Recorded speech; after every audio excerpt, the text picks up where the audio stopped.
Okay, alright. Welcome back to my YouTube channel. I'm Mandes Vlog. Eto, talagang painit ng painit itong ating tatalakayin mga kaibigan. Ayon kay Atty. Baligod, naku po, natuklasan fake pala. Ano itong fake? Na ika nga po ay nangyari na mayroon pong hinamon siya ng barilan. Laman ang video na yan, at kung bago pa lang po kayo sa aking maliit pa na YouTube channel, inaanyayahan ko po kayo. Please subscribe, sabay-sabay po nating i-like ang video na ito kung nagustuhan nyo po. Ako po'y muling nakikiusap mga kaibigan. Kung pwede lang ho, patapusin nating panoorin ang kabuuan ng vlog na ito at nang sa ganun po, lubos nating maunawaan. Heto na! Samahan niyo po ako, mga kaibigan.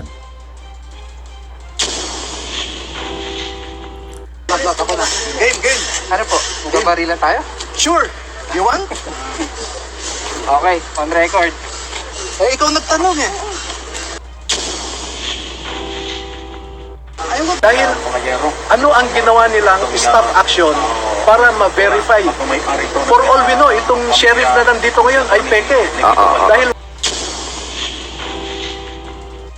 sigurado rin na magsasampa ako ng reklamo na labag sa batas ang ginagawa niya.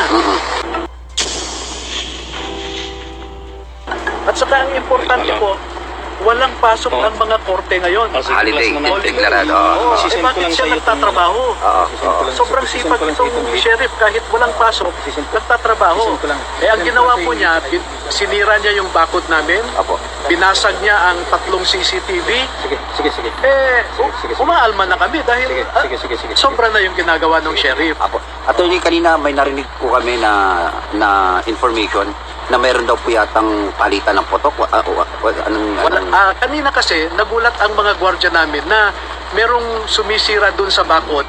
At the same time, binabasag ang CCTV. ang CCTV, may umakyat. So nag-warning shot yung gwardiya.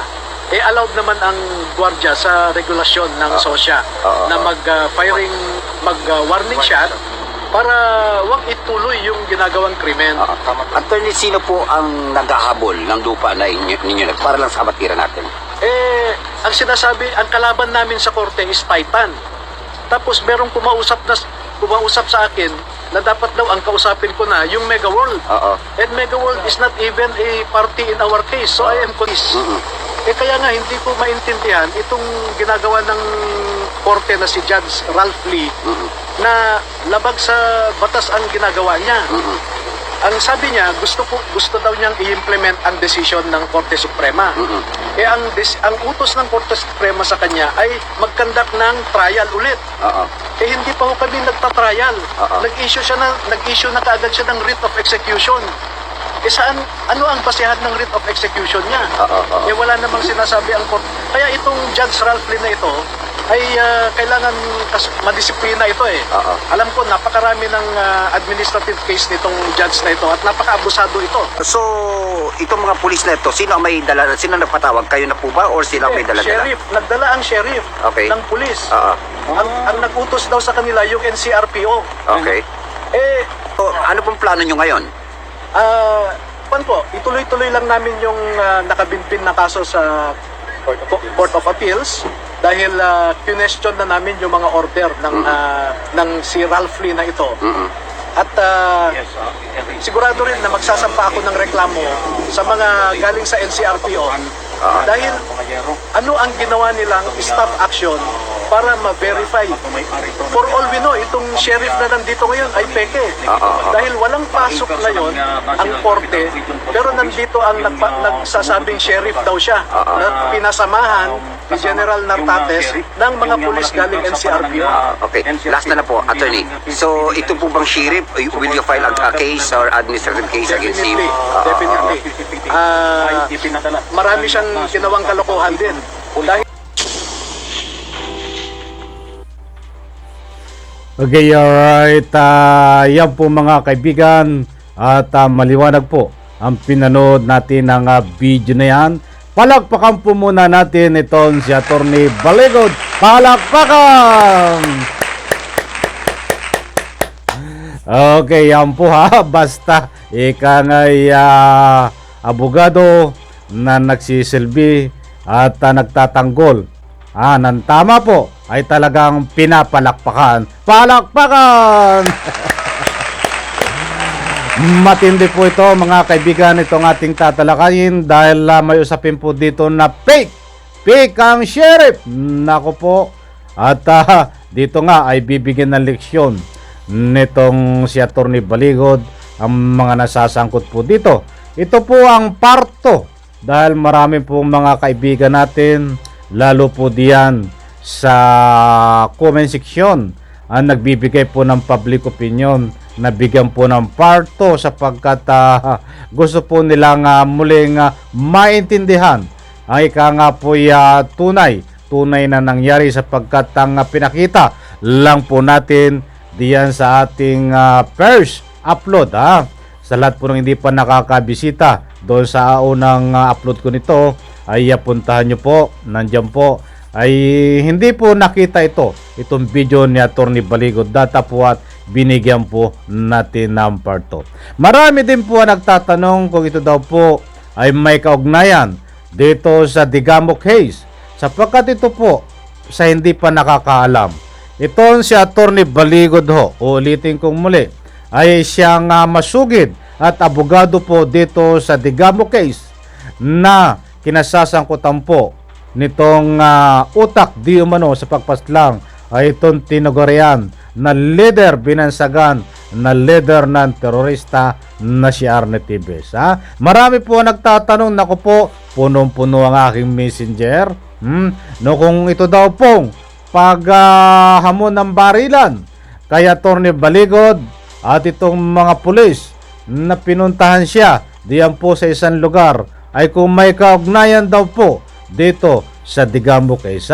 Mga kaibigan, para po sa kabatiran ng lahat sa mga hindi pa nakakaalam at nagtatanong, ito po ay walang kaugnayan diyan po sa Digamo case. Itong pagtatalakay po natin ngayon at saka kahapon. Data po at ito pong abogado na nakikita nyo po na nagsalita, si Atty. Baligod ay yan po ay abogado po ng Digamo. Bakit ito pong ating tinatalakay ngayon ay hindi po o walang kaugnayan sa Digamo case po mga kaibigan. Mabuti po yung pinapaliwanag natin kasi marami po ang nagtatanong para sa kabatiran po na lahat. Eto, dire-diretso po na tayo. Ngayon po ay araw ng Lunes. Nako po, matindi. Alam nyo ho, ang ating bansang Pilipinas ay punong-puno po ng sorpresa.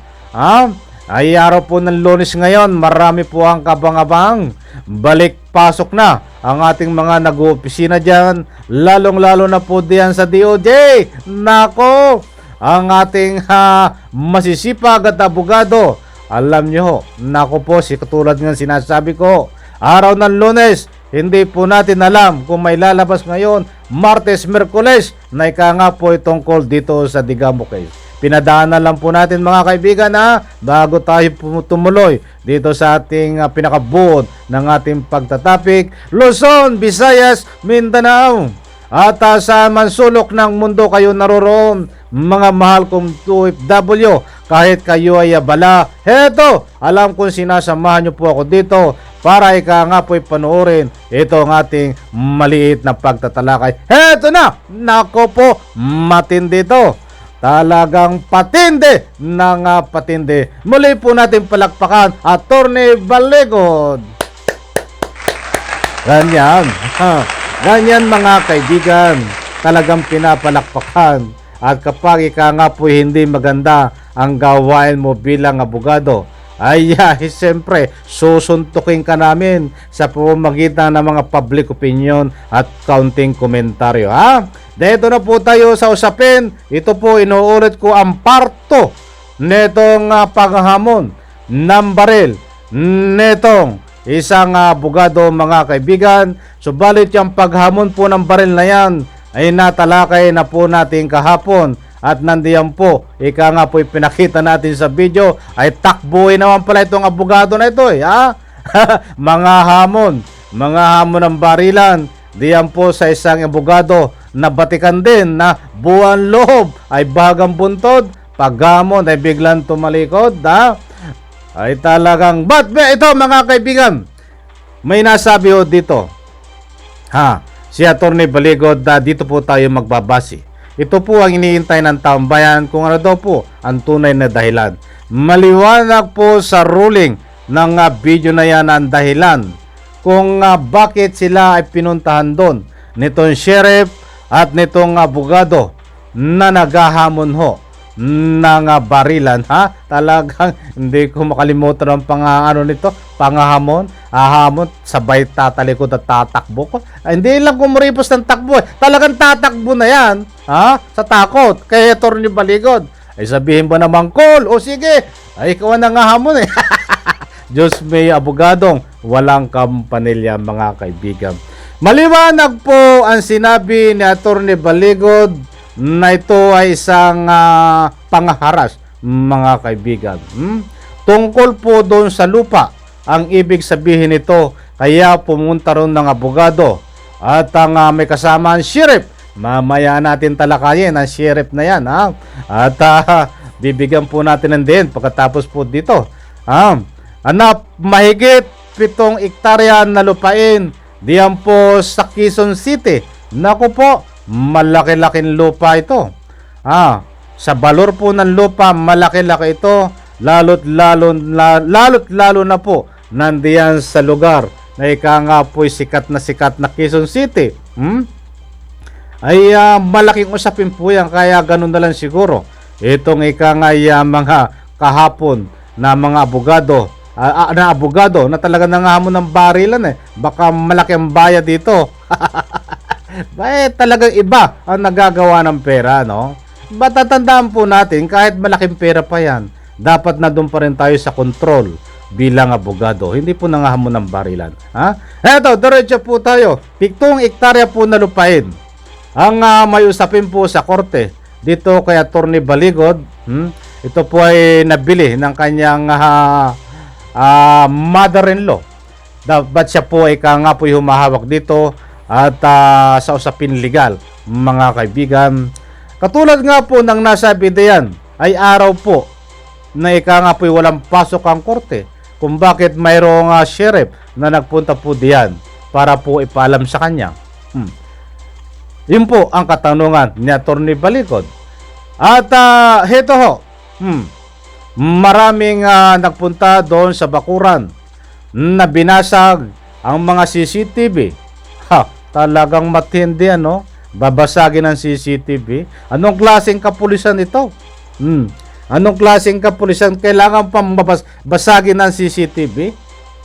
Kung wala kayong tinatago ng mga kapulisan, kasama itong mga abogado at sheriff na nagpapatupad di umano, nagpag-take over dito sa lupain ni Atty. Baligod, kung wala ho kayong tinatago na masama, bakit nyo sisirain pa ang CCTV netong nakalagay diyan sa lupain ni Atty. Baligod? Ang tanong po, kahit ako nagtatanong, ako na lang ang magtatanong, bakit nyo sisirain?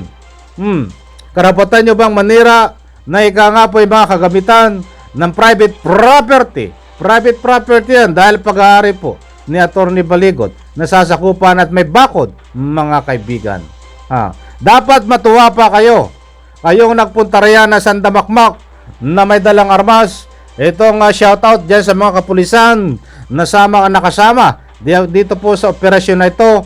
Kasama rin itong abogado na naghamon ng ika nga po'y barila na tumakbo naman, tumalikod, At itong sheriff, kung sino man ang kasama dito sa operasyon nito, ika nga pagkakamali ng isa ay pagkakamali ng lahat. Bakit yung sisirain ng CCTV? Wala ba nagpapayo sa inyo na ito ay mali, hindi tama ang ginagawa nyo? May abogado kayong kasama. Ay sa bagay, may abogado kayong makasama, subalit iba naman ang paninindigan, kundi mangharas din. Yung ganyan ba isang abogado, Ba't hindi yan sa abogado na yan natin topic? Dito tayo sa tinatawag na sinira ang CCTV. Dapat kung wala kayong tinatago, ang punto de vista po natin dito, kung wala kayong tinatago dito, kinukubli na masama, nahangarin sa pagsisilbi o pag-takeover diyan sa lupain ng mahigit 7 hektarya, ay dapat matuwa kayo at proud kayo na humarap diyan po sa CCTV.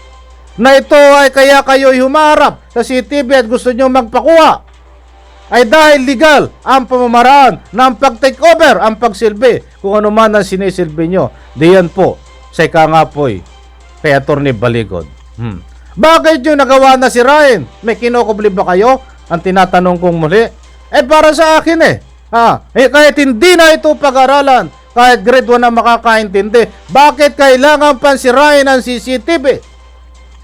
Ayan ang ikangapoy ebidensya na magpapatunay kung legal na pamamaraan ang ginagawa nyo. That's why may masama kayong balak, illegal ang ginagawa nyo, kaya't nagkaroon kayo ng pagkakataon na sirain ang CCTV, mga kaibigan. Siguro mga kaibigan, nakuha nyo ang gusto kong ipunto dito. Kahit ako pag wala akong tinatago, ako bilang isang alagad ng batas, bilang isang abogado, bilang mga pulis na magsisilbi, kung ano man ang karapat-dapat na sisilbi, haharap ako ng taas noo, magpapapugi pa ako sa harap ng CCTV. Yan, legal ang ginagawa ko. Yan ang gusto kong ipunto. That's why itong mga ito, legal, illegal ang ginagawa, may masamang balak na hangarin. That's why ang CCTV ang unang pinunteriya para sirain. Kaya't mapapansin po natin mga kaibigan, diyan po sa ruling ng video, ay sinasabi na nagpaputok ang gwardiya. Ang gwardiya ho ng nito ni Atty. Baligod na nagbabantay po diyan sa lupain na mahigit 7 hektarya. Karapatan po ng gwardiya na magpaputok dahil yan po ay standard operating procedure na ginagampanan ng mga gwardiya. Warning shot na sa ganun po matigil ang krimen na ginagawa po diyan po sa pag-aalis ng CCTV. Mga kaibigan. Tama ba? Tama ba ang ginagawa nila? Medyo papiyaw pa lang po mga kaibigan yan at baka tayo kulangin sa oras. Pumunta naman tayo dito sa sinasabi ni Atty. Baligod na fake! Talaga, maraming impostor sa mundo. Maraming impostor sa mundo. Mga kaibigan, hindi po galing sa akin ang sinasalitang fake. Mismong galing po dito kay Atty. Baligod na for all you know. Ang sabi ni Atty. Baligod, ulitin ko, for all you know, itong sheriff na nagpunta dito ay isang fake, mga kaibigan. Diyos mio, mahabagin. Diyos ko po, Rodi. Santissima Manliberhin. Marami talagang impostor dito sa ating lupan sinilangan. Bakit nagagawa nito mga ito? Unang-una, napakaliwanag po walang pasok ang korte. Holiday. Bakit sila po ay magpapatupad ng mga ganito? Pangalawa, ang big question. Wala pong utos ang korte na ika nga po sila po ay ipatupad itong ganito na ika nga pinapatupad nila na mag-take over, mga kaibigan. Dahil ang utos daw po ng korte, maliwanag po sa sinabi ni Atty. Baligod na muling magganap uli ng trial, mag-imbestiga ulit. Malaki po ang pagkakaiba ng ika nga mag-trial ulit, mag-trial ulit ang kaso. At itong ika nga sinasabi nito na pinatutupad na mag-utos na ika nga i-take over ang lupain. Malaki po ang pagkakaiba, mga kaibigan. Matindi ito. Hindi pa nagtatrial, hindi pa nagtatrial, magpapatupad na ika nga po mag-uutos na i-take over ang lupain. Kaya sinasabi nga ni Atty. Baligod, itong judge, may judge siyang nabanggit na bibigyan niya ng leksyon. Sige, Atty. Baligod, bigyan mo ng leksyon, suntukin mo sa noo nang magising sa katotohanan yan, judge na yan. Kaya mga kaibigan katulad nga po ng nasabi ko, mga kaibigan, hindi po ko po pinagtatanggol dito si Atty. Baligod dahil ito ay abogado dito sa Digamo case. Hindi ko po pinagtatanggol ito dahil matagal ko nang kilala at sinusubaybayan ang kanyang pagkatao bilang gumaganap na kapagtanggol sa anumang kaso na hinahawakan niya ay patas. Ang rason ko po dito, ang punto de vista ko ho. Kaya tinatalakay natin ito, mga kaibigan. Ayaw po natin makapagbiktima po ito, mga ito. Ayaw po natin na magpatuloy ang ganitong sistema at kalakaran sa pamamagitan ng ganitong mga usapin. Katulad nga po ng nasabi ko, itong si Atty. Baligod ay ma-impluwensya ng tao. Subalit ang kanyang ka-impluwensyahan na malaking impluwensya nitong si Atty. Baligod ay ginagamit po sa magandang paraan. How come na itong si Atty. Baligod ay isang ma-impluwensyang tao? Paano na po ang ating maliit na kababayan na kapwa ko may hirap na gustong gawin din ito sa kanila nitong mga hinayupak na ito? Wala pong imposible. Dahil sa pamamagitan po ng pagtatalakay na ito, mga kaibigan, ang gusto po nating ipunto dito at ipahiwatig ay hindi po tayo kumakampi kay Atty. Baligod. Ang gusto po nating ipahiwatig ay paputulan ng sungay ito mga hinayupak na sangkot dito sa naganap na pag-takeover din sa lupain na 7 hektarya at dito sa naganap na paghahamon ng barilan kay Atty. Baligod, mga kaibigan. Inuulit ko po, wala po itong kaugnayan dito kung sino man ang namamagitan dito, kakilala ko man o hindi. Sana ho, mga kaibigan, nakuha nyo ang gusto kong ipahiwatig. Okay, maraming salamat po at alam ko ho, diyan po sa comment section, kayo na po ang bahala magbigay ng public opinion. Inuulit ko po, abangan po natin ang mga ikangapoy development nito dahil marami pong kumakalat sa social media. Marami pong kumakalat sa social media na isang kernel po. Isang kernel dito ay nalink kay Tebes noong kasalukuyang nag-iimbestiga diyan po sa Senado, mga kaibigan. Isang kernel na pulis, inuulit ko, dito po sa naganap na ito ay nagkaroon po ng kaugnayan diyan po kay Tebes noon, mga kaibigan. But alam nyo, hindi po ako nagbablog nang walang ikangay kumpirmasyon o may pinaghahawakan po tayo ng video kung ano nga po ba ito, kung sino itong kernel na ito. But wag po natin paniwalaan po natin ito. Pag nakahanap na po ako ng video na ikanga po ay may papakita sa inyo para matalakay sapagkat nangangala pa po tayo kung ano ang katotohanan dito. Ito po ay isang lumalabas lang na balita sa social media, mga kaibigan. Okay, alright, tabangan po natin yan at heto. At shoutout po muna tayo, mga kaibigan. Kung hindi man kayo ma-shoutout po ngayon, ayan sa susunod natin vlog. At importante pong mahalaga na kahit pa paano ay mabanggit ko po inyong public opinion, ha. Heto, mula po dito kay BRG Caps, shoutout. Alright, okay mga lodi, muntik na magkabarilan. Buti na lang na like ko na at subscribe. I-click na rin ang notification bell, alright? Nakakatakot naman yan yung action. Buhat po kay BRG Cup, shoutout, maraming salamat. Kay Jaboy Yasiro, shoutout, sanayan sa pananakot sa taong bayan, kaya kapwa abogado hinahamon ng barilan. Maraming salamat, Jaboy Yasiro, shoutout. At ito pa, shoutout kay Crisandra Mayuga, maraming salamat. Ano na bang klasin daw yan? Naghahamon ng barilan, haba? Hindi ba grabe threat yung ginagawa niya? Dapat tuloyin niyang pulis kinasuhan. Mula kay Elmera, good afternoon, Idol Andy, Blaze Sunday. Tama kasi sinabi mo sa abogadong walang iya, hindi ka dapat manilbihan sa komunidad. Okay, ito na po. At pasensya na po sa lahat, hindi ko na pagbigyan ang inyong marami nagpapa-check out.